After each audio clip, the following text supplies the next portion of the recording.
Hey guys, Paul Pluta on the Paul Pluta channel. Today we're doing paid reviews. And this is from Timothy. And before I do that, a quick wristwatch check. I'm wearing the Zenith Chronomeister El Primero 42 Open. There we go. Okay, let's have a bit of a look at this email. This is from Timothy, AC3. Please see below confirmation. Sent you $60 because I'm no cheap fucker and think you deserve the extra 10. Not sure how you want this to tee up. Let me know how this works. Okay. I'll also say I was able to liquidate about 6 shitters for about $2,800 to a bunch of dumb fuckers on eBay, which paid for the tutor below. The lot included 4 Squallies, a Movado, and a Citizen. Here are my questions. Not sure if an hour is enough time for the below. This was a phone call that I did for him, but I'd like to also do a video reply. Thank God you got rid of those shitters. That's exactly it. I mean, Squale, what a fucking bullshit brand that is. Movado, garbage, and Citizen, garbage. So I'm really pleased you got rid of that garbage. Now, your first question. I currently have an Omega Speedmaster 3750.50 bought used that went in for a full service at the Omega AD. What is your opinion on Omega professionally polishing this watch? Will it ruin the value of the current unmolested piece? If not, what are the criteria for when to polish and when not to? The dealer shipped the watch out Friday, so chances are I still have a chance to tell them not to polish the fucker. Okay, let's have a look at this question firstly. Firstly, congratulations. Omega makes some beautiful stuff.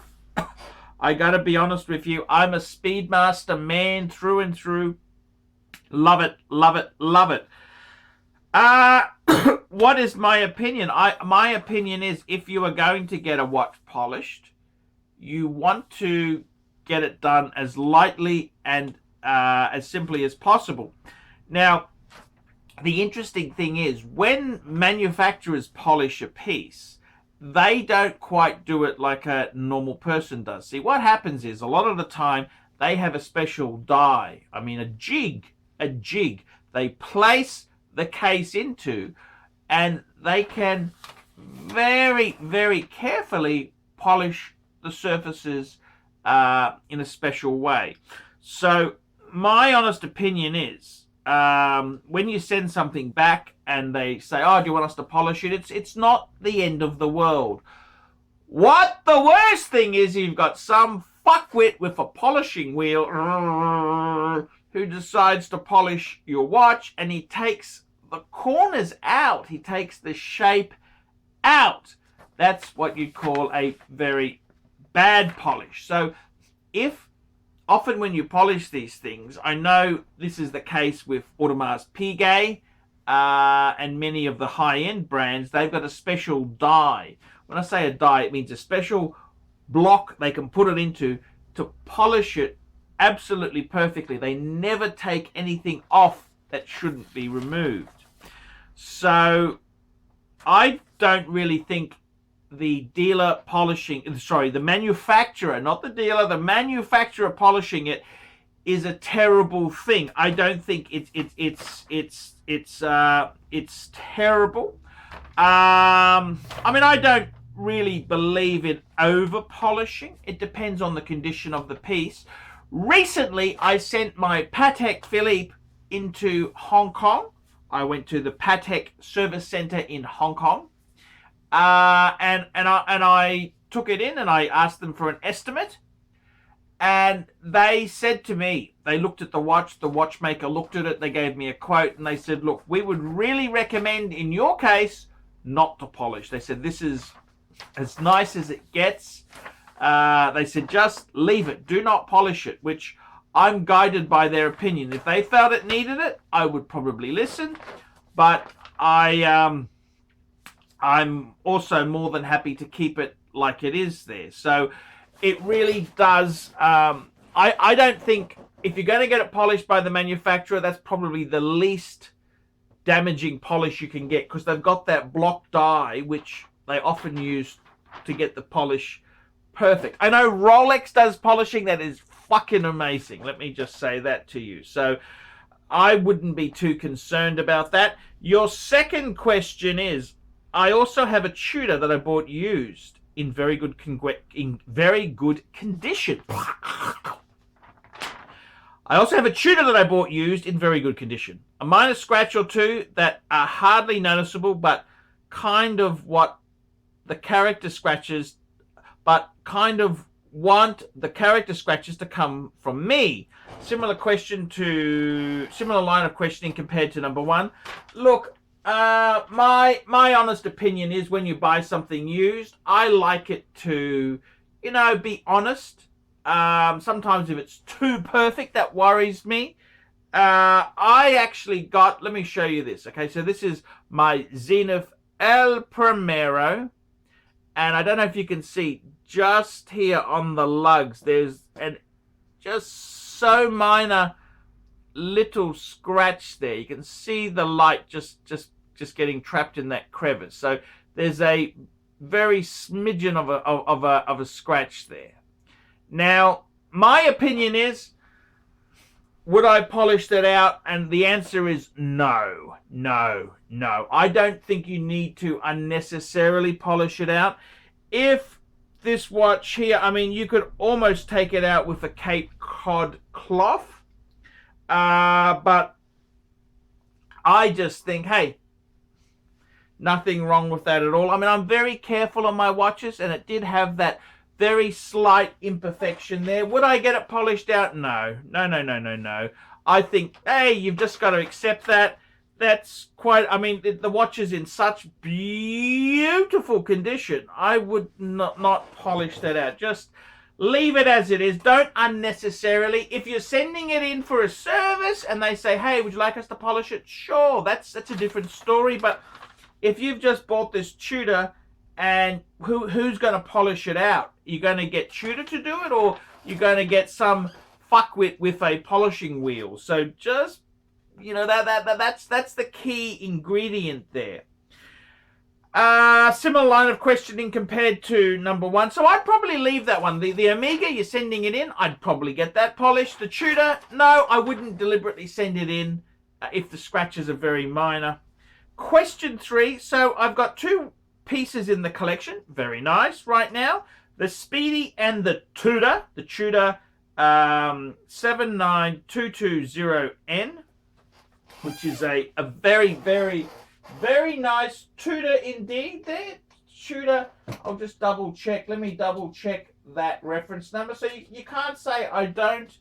922N, let's have a look. Let's have a, oops, I forgot to put a fucking 0 on the end there. It's always, oh yeah, that's right, Black Bay with black, yes, Tudor Black Bay. Nice watch indeed. Nice combo, a Speedy and a Tudor. Very, very nice combo. I would like to add 2 more, maybe 4. I'm thinking of adding an Explorer 2, Rolex Explorer 2. Yes, sirree. That would be, you're saying the 40mm black dial. Hey, that is a fucking good piece to add. I myself have got the 40mm Explorer 2. I got the Polar. Love the 40mm. I think that is actually starting to shoot up in value. I can't fault it. I would even say, I would even consider the 42mm. 42mm is probably a better buy on the pre-owned market. They are a little bit softer, and I think they've got, just depending on what size you want to pull off there, but I think that may be a better buy. I'm just being completely truthful with you, not trying to scare you away from the 40mm, because that's a great watch, but just have a look. Explorer 2 Polar, beautiful, beautiful, beautiful. And an IWC Mark 18 in the next 6 to 12 months. Down the road, okay, so let's have a look at that. The IWC Mark 18, amazing watch, beautiful watch. Nothing wrong with that at all there. IWC They make, I think, the whole thing about people criticize IWC.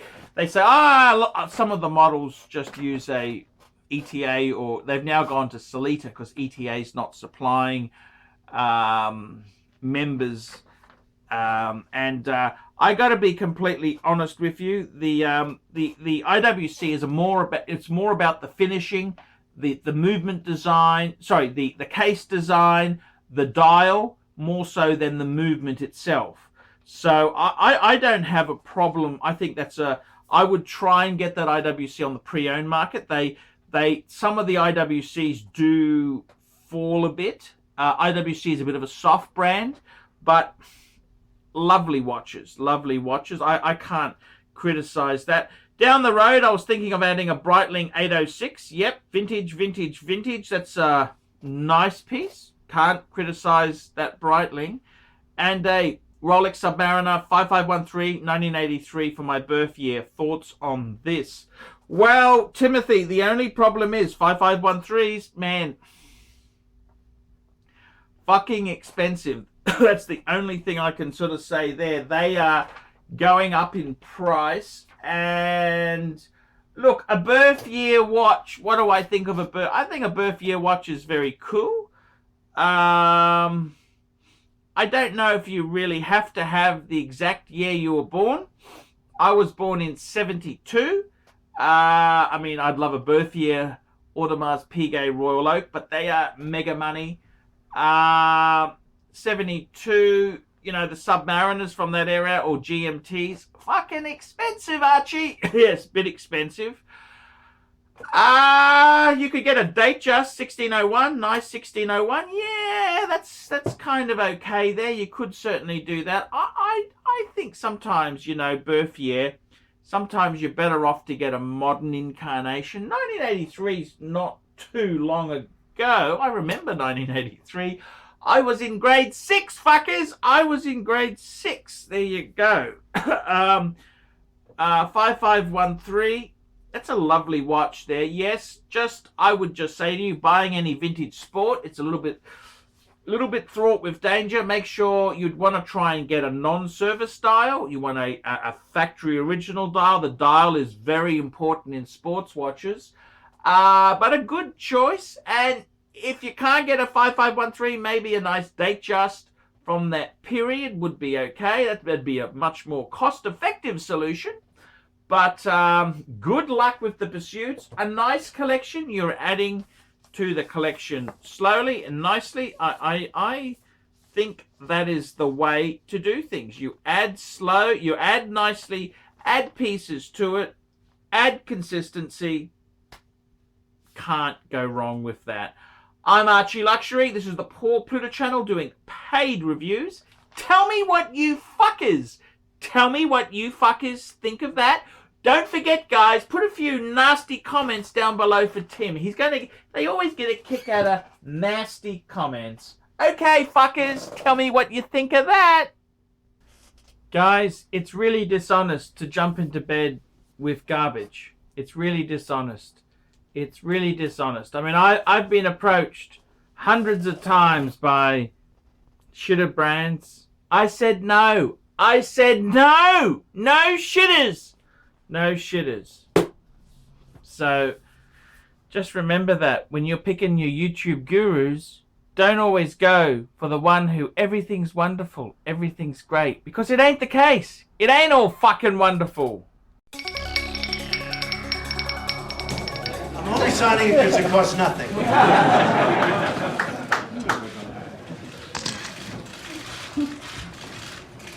So this is the congratulations to everybody.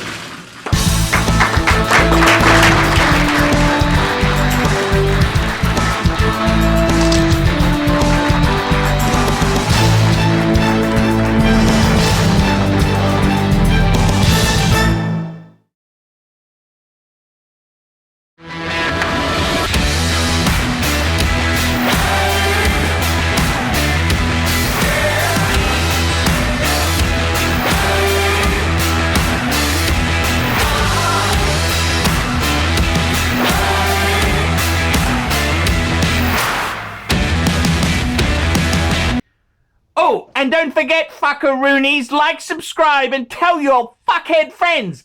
And don't forget to mention the Archie Luxury Travel channel. That's where I'm doing live shows, fuckers.